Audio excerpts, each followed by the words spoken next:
Bonjour à tous, bonjour à toutes. Merci d'être venus en nombre ici à l'Accor Arena. Et je sais que vous êtes en nombre également à nous suivre via la retransmission en direct.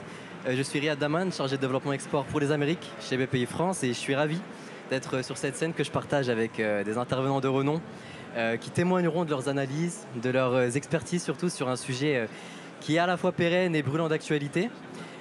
Pour donner un très court contexte, en effet, nous avons d'un côté, à l'aune de son élection, Claudia Sheinbaum, la première femme élue présidente du Mexique, qui va devoir composer également avec la gestion de sa relation bilatérale avec Washington, qui lui se prépare également de son côté à de nouvelles élections qui auront lieu là dans quelques semaines seulement. Et donc le sort de ces urnes-là pourrait donc entonner un nouvel ère qui pourrait accentuer, donner plusieurs notes qui façonneront d'une certaine façon l'avenir à la fois de la relation bilatérale du Mexique et des États-Unis, mais surtout des échanges commerciaux des deux sens, mais surtout de la place de la France qu'il y a. Et donc ça nous amène à nous demander qu'attendre de ces relations bilatérales dans ce contexte politique, d'élections politiques. Et surtout, je sais qu'il y a des exportateurs et des entrepreneurs ici français qui ont pour objectif d'aller sur ce continent-là. Quel serait l'impact, les impacts, les opportunités pour vous, chers entrepreneurs français? Pour discuter de ce sujet, j'ai à mes côtés Madame la députée Éléonore Carrois. Vous êtes députée donc, des Français établis en Amérique latine et aux Caraïbes. Et j'ai également Catherine Devèvre, en charge de la France pour l'entreprise Palo IT. Vous êtes un cabinet international en technologie, innovation, qui designait et concevait des assets digitaux. J'ai également à mes côtés Monsieur Alexis Loyer, chef du service économique régional pour le Mexique, l'Amérique centrale et les Caraïbes. Et donc, évidemment, vous jouissez d'une riche expérience sur ce continent-là. Donc, je le disais, c'est un sujet à enjeu qui implique une imbrication des deux côtés de la frontière. Et donc, je me tourne vers vous, d'abord, Madame Éléonore Carrois. On parle de ces écosystèmes, de ce mélange entre le Mexique d'un côté, les États-Unis de l'autre, et surtout la place de la France dans tous ces enjeux. Est-ce que vous pouvez nous donner un peu votre vision globale sur ce sujet-là, un peu ce que vous pensez de l'évolution d'un tel contexte politique et ce qu'on peut attendre à l'avenir, justement, à la fois avec l'élection de Claudia Sheinbaum, et ce qu'on peut attendre du côté des États-Unis? Merci beaucoup. Déjà, c'est un peu perturbant de vous parler alors qu'il y a autant de bruit. Vous nous entendez bien? Oui. Ok, c'est génial. C'est la magie de la sonorisation de l'Arena. C'est un vrai plaisir d'être devant vous aujourd'hui. Comme cela a été rappelé, je suis donc députée des Français qui habitent en Amérique latine et dans les Caraïbes. Et il se trouve que la plus grande communauté française que je représente sur tout le continent, en fait, c'est 33 pays, c'est la communauté française au Mexique, dont j'ai d'excellents représentants en la personne de Monsieur le Consul de Monterrey, Florent Housset des CCEF, Xavier Belfond. Je ne vais pas tous vous citer, mais je suis entourée de personnes qui savent exactement de quoi on parle et de quoi je vais parler. Ça fait quelques années qu'on ne parle que de nearshoring, qu'on ne parle que de la relation des États-Unis avec le Mexique et de l'impact indirect et même en fait très direct que cela a avec le tissu entrepreneurial français présent au Mexique, avec les usines françaises qui sont présentes au Mexique, avec finalement tous ces acteurs qui de près ou de loin sont impactés par les relations de libre-échange, par les accords commerciaux entre les États-Unis et le Mexique. Aujourd'hui, on va parler en fait du contexte politique, donc je me sens un tout petit peu plus légitime pour vous en parler. Contexte politique, non pas le contexte français dont je pourrais vous parler pendant des heures et m'étendre, mais vous êtes tous au fait de ce qui se passe dans notre pays, mais du contexte aux États-Unis et au Mexique. Il y a à peine quelques jours, Claudia Sheinbaum a assumé les fonctions de présidente de la République du Mexique, première femme à ce poste, une scientifique avec un profil très différent de son successeur et mentor AMLO, Andrés Manuel López Obrador, avec beaucoup d'attentes. Et moi, je dirais, si je devais décrire la situation dans laquelle nous nous trouvons aujourd'hui au Mexique, pour y avoir été il y a à peine 10 jours, c'est qu'on est dans une situation d'attente, justement, d'attente de ce que ça va donner, de la rupture ou de la continuité, des mañaneras, oui ou non, oui, j'ai vu que oui, de l'impact sur l'économie, mais aussi d'attente et aussi d'inquiétude parce qu'au cours des 2 derniers mois, il y a eu un nombre très important de réformes qui étaient un peu dans les tuyaux depuis des années, depuis 6 ans, depuis le sextenio de AMLO, qui tout à coup sont passées. Et la plus importante d'entre elles, en tout cas pour le milieu des entreprises, est quand même la réforme del Poder Judicial, qui, pour ceux qui ne sont pas des spécialistes dans la salle, mais je crois qu'il n'y en a pas beaucoup, des non-spécialistes, est une réforme qui a un impact direct sur l'élection, la nomination des juges, notamment de la Cour suprême, qui maintenant vont être élus au suffrage universel. Et ça pose un certain nombre de questions d'indépendance de la justice, un certain nombre de questions sur l'attractivité du Mexique, notamment pour les investissements étrangers, et ça va nécessairement impacter le tissu économique français implanté au Mexique, que ce soit de très longue date, et je ne vais pas vous parler des Barcelonnettes et ce secteur économique qui finalement est presque plus mexicain que français, mais il reste quand même français dans son ethos et dans son identité, mais aussi des nouveaux investisseurs que j'espère vous êtes quelques-uns à être dans la salle. Donc moi, je vais juste vous donner quelques perspectives. On a cette attente de comment ces réformes vont évoluer, comment la nouvelle présidente va marquer son mandat et comment elle va se différencier ou non de son prédécesseur. Quelle marge de manœuvre elle va avoir, parce que vraisemblablement, elle aura quand même une marge de manœuvre qui sera supérieure, en tout cas sur le plan politique, et d'attente aussi de ce qui va se passer de l'autre côté de la frontière avec les États-Unis.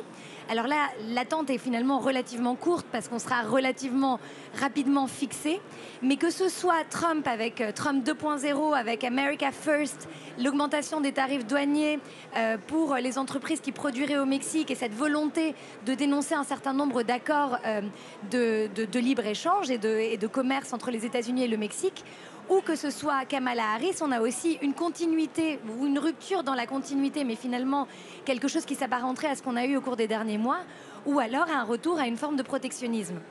Donc moi, je ne vais pas m'arrêter là, j'ai peu de temps pour vous en parler, j'espère qu'il y aura des questions, mais je dirais que dans cette attente, il y a aussi beaucoup d'opportunités, et que ces opportunités, lorsqu'on est entrepreneur, il faut savoir les saisir, que c'est maintenant, alors que les autres ont un peu peur et se demandent s'il faut y aller ou pas, que vous devez foncer, parce que le Mexique est un pays que lo tiene todo. On va se parler franchement.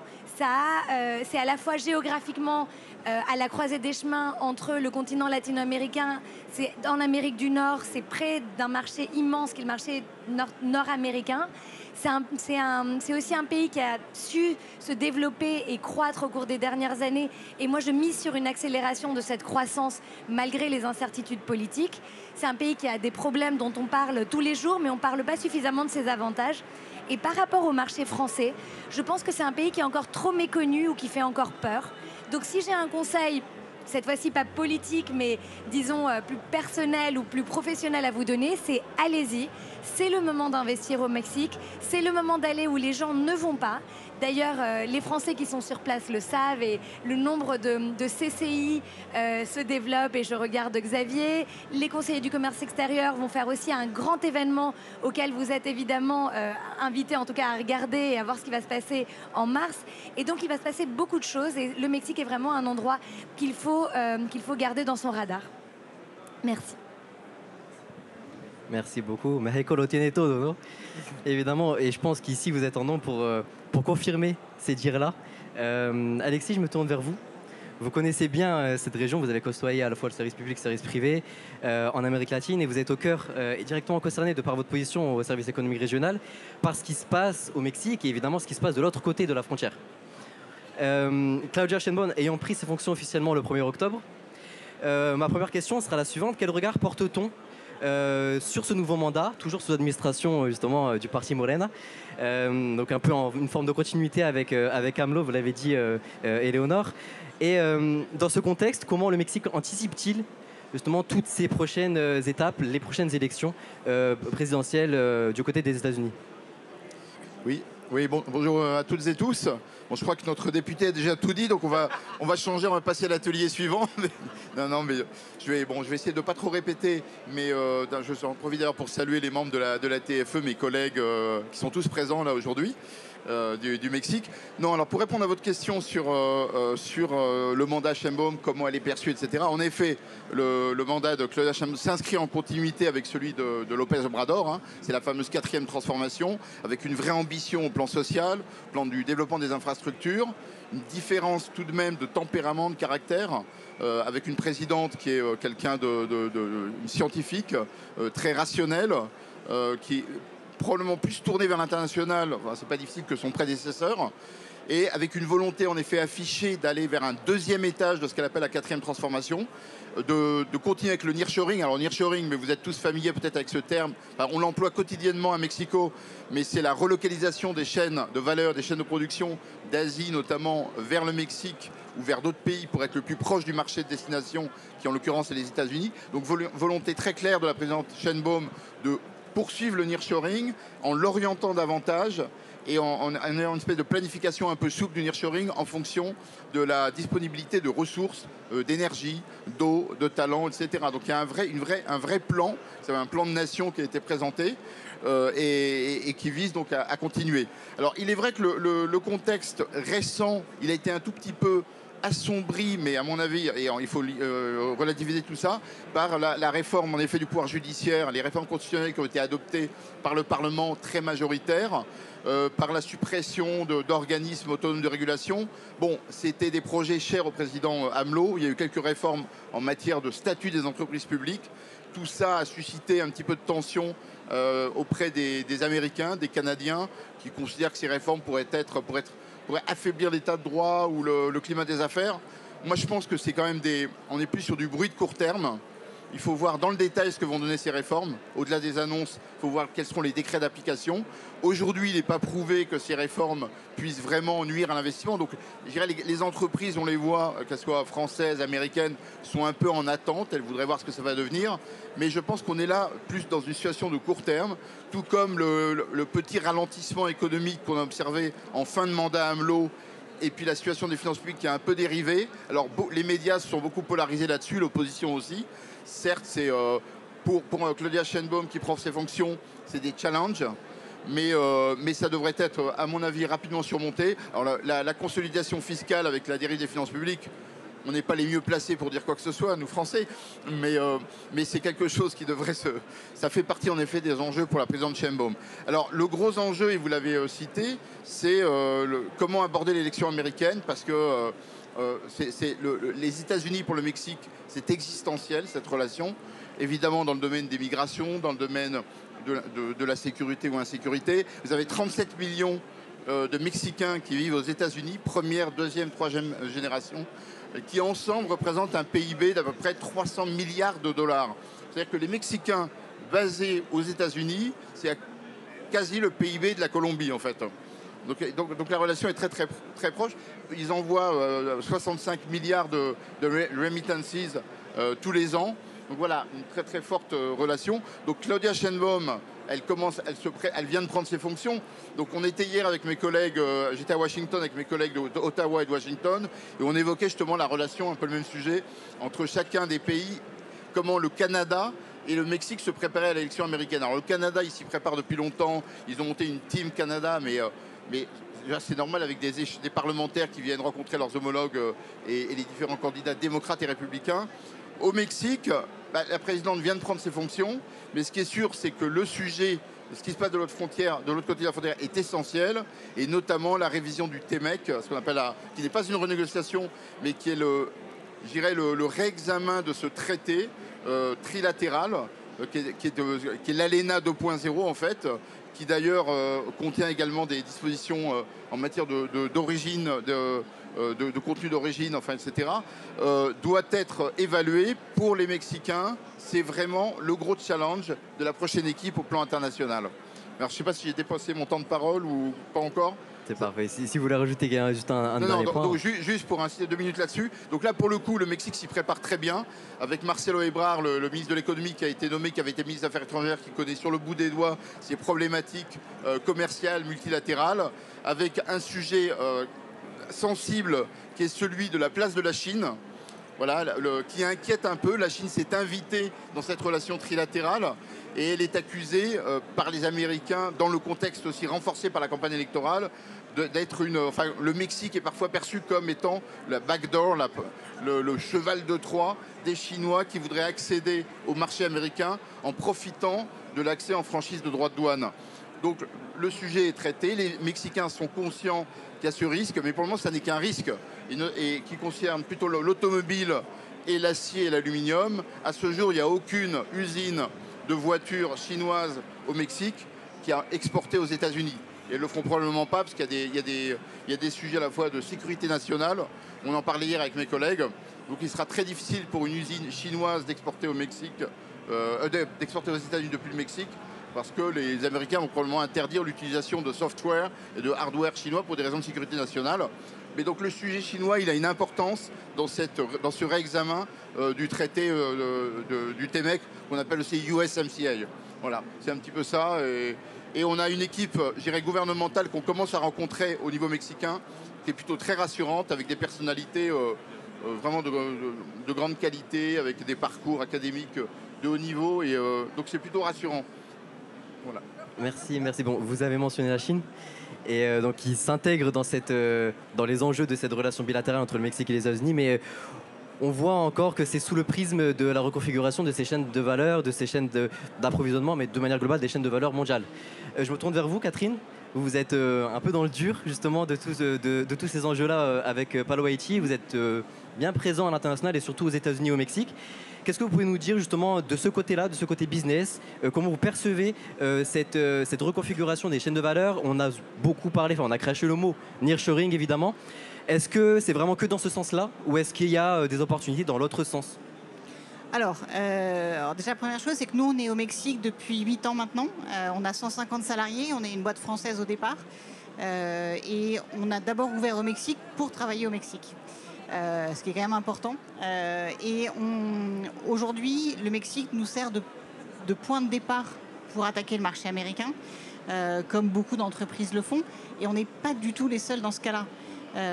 Si on regarde dans le digital, on peut estimer qu'aujourd'hui, il y a à peu près 500 000 personnes au Mexique qui travaillent pour le digital pour les US. Parce que les Cap, les Globant, etc. sont tous au Mexique avec des très grosses équipes. En termes d'opportunités, qu'est-ce qui sous-tend ça? Ce qui sous-tend ça aussi, c'est que la législation du travail, elle a quand même beaucoup évolué aux États-Unis, au Mexique, pardon, et elle permet aux entreprises de retrouver un cadre de travail qui est plus connu. C'est pas si compliqué que ça d'ouvrir une boîte au Mexique. C'est quand même relativement simple. C'est un pays qui s'est beaucoup digitalisé. Alors, il y a encore beaucoup à faire, et c'est peut-être là qu'on parlera des opportunités. Et puis, il y a aussi des systèmes qu'on a vu éclore, et c'est le cas de la plupart des licornes mexicaines, avec des holdings aux US, mais des forces opérationnelles qui sont au Mexique. Donc, voilà, des façons de travailler, il y en a plein qui sont intelligentes, qui sont modernes. Et effectivement, il y a des opportunités pour toutes les entreprises entre le Mexique et les US.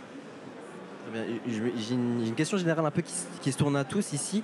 C'est surtout dans quel sens l'impact, donc que ce soit Trump de version 2 ou alors que ce soit Kamala Harris, dans quel sens là impliquerait, influerait surtout le flux d'affaires qu'il y a entre le Mexique et les États-Unis? Est-ce qu'il y a une vraie influence sur le plan business, que ce soit Trump ou que ce soit Kamala Harris?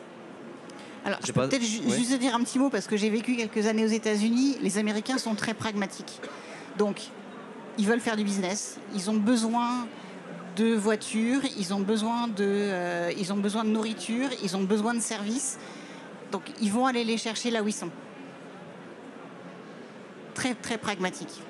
Moi, je suis assez d'accord avec ce que vous venez de dire. Et en plus, je pense qu'il y a aussi une question juridique. C'est-à-dire qu'il y a le discours de Donald Trump, quand bien même Donald Trump était élu, ce qui est encore quelque chose qui est une perspective qui s'éloigne peut-être un peu, en tout cas qui est moins certain qu'avant que Kamala Harris ne devienne la candidate. Quand bien même il était élu et quand bien même il voulait véritablement appliquer une politique America First, dénonciation des traités, etc., il y a dans tous les traités, et y compris dans le USMCA, etc., des modalités extrêmement complexes de dénonciation des traités ou de révision des traités. Donc moi je pense que de toute façon ce serait un processus qui prendrait très longtemps. Donc c'est pour ça que je pense qu'il y a un décalage entre l'attentisme que suscite l'élection et le fait qu'on ne sait pas ce qui va se passer aux États-Unis, les signaux qui vont être envoyés au marché et la réalité juridique pour les investisseurs que vous êtes potentiellement sur la réalité mexicaine qui au contraire a plutôt des chiffres économiques assez prometteurs et qui continue un développement et je pense qu'il va plutôt dans le bon sens. Oui, tout à fait d'accord. Je le disais en début d'intervention, les deux économies sont totalement imbriquées. Alors c'est vrai que le Mexique dépend beaucoup des États-Unis puisqu'il envoie 80% des exportations mexicaines vont aux États-Unis. 45% des importations du Mexique proviennent des États-Unis, à peu près 40 et quelques pourcents des IDE. Et dans le secteur automobile, qui est peut-être le plus emblématique de cette relation, les pièces détachées, les composantes franchissent 6 ou 7 fois la frontière avant de devenir un produit final. Donc c'est deux économies très interdépendantes. Ça ne sera pas remis en cause comme ça. Alors certes, et Éléonore le disait, on a deux candidats qui sont assez différents dans leur style. Évidemment, un Donald Trump avec un discours extrêmement radical. En effet, il menace de rétablir des droits de douane de 200%, de faire ce qu'il appelle du reshoring, du onshoring aux États-Unis plutôt qu'au Mexique. On est vraiment, en effet, dans le propos de campagne. Les autorités mexicaines en sont conscientes. Elles disent, Trump, on connaît, on a géré. De toute façon, c'est lui qui est à l'origine du TMEC, donc il ne va pas forcément remettre en cause, tuer le bébé qu'il a finalement un peu enfanté, même s'il est un peu irrationnel, certes. Mais en tout cas, il a un discours très radical. Mais de toute façon, pour les Mexicains, il y a évidemment une tentation un peu protectionniste de l'autre côté. Une Kamala Harris, elle est perçue, il y a pour le coup une vraie proximité entre, si elle était élue, entre ce seraient deux présidentes femmes, rationnelles, avec un parcours académique et avec un même intérêt pour les questions de durabilité. Donc ce qui est de durabilité et l'importance aussi des sujets sociaux. Voilà. Mais à part le TMEC, en effet, que je évoquais tout à l'heure, qui va être revu en 2026, donc on va examiner la performance de ce traité. Une remise en cause est assez improbable. Et n'oublions pas de dire qu'il y a plus de 5 millions d'emplois aux États-Unis industriels qui dépendent du Mexique aussi. Donc on est plutôt optimiste là-dessus. Et le Mexique a donné très récemment, avec la nouvelle équipe, montré qu'il fait des gestes envers les États-Unis, donc vis-à-vis de la Chine notamment, et avec une volonté de réduire les importations depuis l'Asie de pas mal de chaînes de valeur pour développer les chaînes de valeur mexicaines ou voire des exportations de pays européens vers le Mexique. Ce qu'ils veulent, c'est surtout réduire l'importance, le déséquilibre du commerce qu'ils ont avec la Chine, entre la Chine et le Mexique. Ou pour 10 qui sont importés de Chine, il y a un qui est, pour 10 dollars d'importation, il y a $1 d'exportation. Donc ça, c'est une priorité de Marcelo Ebrard, du nouveau gouvernement, c'est de reconstituer des chaînes de valeur solides et résilientes dans plein de domaines et réduire la dépendance vis-à-vis de la Chine. Parfait. Et évidemment, cette imbrication-là, on la sent. Nous, au sein de BPI France, on le voit lorsqu'on accompagne des entreprises françaises et qu'on les sonde sur leurs ambitions sur le territoire américain. Tout de suite, évidemment, il y a ce que certains appellent l'elephant in the room, le Brésil d'un côté. Mais c'est vrai que tout de suite, on a cette ambition vers le Mexique ou vers les États-Unis. On a beaucoup d'entreprises françaises qui nous disent je suis implanté déjà au Mexique, mais j'ai tout intérêt à développer mon business aux États-Unis, ou alors du Mexique directement, soit en restant au Mexique et en profitant de tout le flux qu'il y a, ou alors tout de suite en créant une structure également de l'autre côté de la frontière pour d'autant plus pertinent. Donc du côté des entreprises françaises, quelle est la place de celle-ci, des exportateurs français, et surtout pour donner un peu une vision globale, quel secteur pourrait être porteur selon vous, donc du côté de Palo Haiti et vous du côté de votre expertise, quel secteur vous voyez surtout déjà porteurs, qui sont déjà porteurs, qui ont déjà fait leurs preuves, et est-ce qu'il y en a d'autres qui pourraient émerger par la suite? Alors, je rappelle juste très rapidement qu'au Mexique, il y a 700 filiales d'entreprises françaises qui représentent à peu près 180 000 emplois et qui génèrent 25 milliards d'euros de chiffre d'affaires. Donc une forte présence française, des échanges de 6 milliards d'euros à peu près tous les ans. excédentaire pour la France. Alors c'est vrai que c'est petit par rapport à l'échange entre le Mexique et les États-Unis, mais donc nos entreprises exportent déjà bien. Le Mexique, c'est à la fois un marché domestique avec 130 millions d'habitants, donc 50 millions qui ont quasiment un niveau de vie européen qui leur permet d'avoir accès à des biens et des services de haut niveau. C'est également, on l'a dit, la base industrielle arrière des États-Unis avec le nearshoring et la volonté de développer de plus en plus des productions à haute valeur ajoutée, donc plus être dans la maquila, mais être vraiment dans la montée en gamme de l'industrie. Donc là-dessus, il y a de quoi faire pour des exportateurs français ou des PME qui peuvent s'insérer dans ces chaînes de valeur de grands donneurs d'ordre français qu'on a là-bas. Qu'on a Valeo, Forvia dans l'automobile, Safran, etc., Airbus, qui ont besoin de développer encore leur chaîne de valeur, à la fois mexicaine et puis avec des entreprises françaises du secteur. Dans la transition énergétique, des grandes ambitions. Et on a une présidente Sheinbaum qui sera probablement beaucoup plus intéressée, beaucoup plus acquise à l'importance du développement durable et du développement des énergies renouvelables. Il y a des grosses ambitions dans l'hydrogène, dans le biogaz notamment, et puis dans la géothermie, dans le solaire, etc. Et dans le ferroviaire aussi, beaucoup de choses. Il y a une vraie ambition dans le ferroviaire, relancer le transport ferroviaire pour mieux connecter à la fois, pour le transport de fret et le transport de passagers. Volonté de construire 3000 km de voies. Donc là aussi, il y a de quoi faire. Il y a énormément d'opportunités pour des entreprises françaises dans ce domaine-là. Et en fait, on est présent dans tous les secteurs. On est également dans l'agriculture aussi, pas mal, avec des coopérations fortes dans la vitiviniculture, dans le café, etc., dans la propriété, dans les indications géographiques. Donc il y a une multitude de secteurs. La santé, je vais en oublier forcément, mais voilà. Non, mais en fait, vous avez tous les chiffres qui ont été donnés. Et je rappellerai seulement qu'il y a 37 des entreprises du CAC qui sont au Mexique, mais qu'en réalité, derrière ces grandes entreprises, il y a aussi énormément de PME, de TPE et de plus en plus de petites entreprises qui viennent aussi au Mexique. Pourquoi ? Parce que vu qu'on va parler de l'éléphant, parlons-en. Moi, en plus, j'en parle très, très tranquillement, vu que le Brésil fait aussi partie de ma circonscription et je défends évidemment le commerce entre la France et le Brésil. Sur le plan juridique, sur le plan de l'emploi, sur un certain nombre de plans très importants lorsqu'on est entrepreneur ou chef d'entreprise, le Mexique est quand même plus simple. Il n'y a quand même pas la même difficulté, les mêmes contentieux de travail, etc. que vous avez au Brésil. Et puis, le retard relatif qu'a pris le Mexique en termes de développement durable, je pense est une opportunité pour demain. Il y a énormément d'entreprises qui sont déjà dans tous ces secteurs-là au Brésil. Elles ne le sont pas encore au Mexique parce que le Mexique a pris ce retard. Donc, je pense que ce sont des secteurs qui vont être développés dans les années à venir. Alors, si moi je dois parler pour ma paroisse, qui est celle du digital, alors je pense que dans le digital, il y a 10 boulevards qui s'ouvrent. Parce que il y a des sujets sur l'agriculture et il y a du digital dans l'agriculture, sur l'alimentation, sur l'industrie, sur la biotech. Au Mexique, il y a quand même un secteur qui est assez actif et on peut faire plein de choses, notamment en intelligence artificielle avec les digital twins là-dessus. Après, ce que nous, on a identifié comme étant vraiment la plus grosse opportunité pour les entreprises dans le digital, c'est la formalisation de l'économie informelle, qui a été déjà enclenchée il y a quelques années, mais qui va s'accélérer. Et c'est vrai que tout ce qui va être les systèmes de paiement, l'assurance, la bancarisation, et j'en oublie certainement d'autres, sont des sujets qui sont extrêmement porteurs et sur lesquels nous, on a beaucoup aujourd'hui de discussions et sur lesquels les États-Unis investissent. Alors, il serait temps que les entreprises françaises viennent investir aussi et prendre la place, parce qu'il y en a plein de la place. Ah oui, notamment ce secteur. Marcelo Ebrard, hier, participait à un forum Bloomberg, et c'est l'un des 4 secteurs, une des 4 priorités qu'il a énoncé, la formalisation de l'emploi et les opportunités qu'il y a derrière. Donc justement, il a parlé aussi de transition énergétique, ouais, mais spécialement de la formalisation, la simplification aussi de tout ce qui est procédure administrative, ça va de pair avec la formalisation du travail. Hein, ouais. Et puis, il y a aussi un sujet sur l'éducation et la digitalisation de l'éducation. Donc il y a vraiment beaucoup de choses à aller faire et on n'a pas assez de bras pour le faire.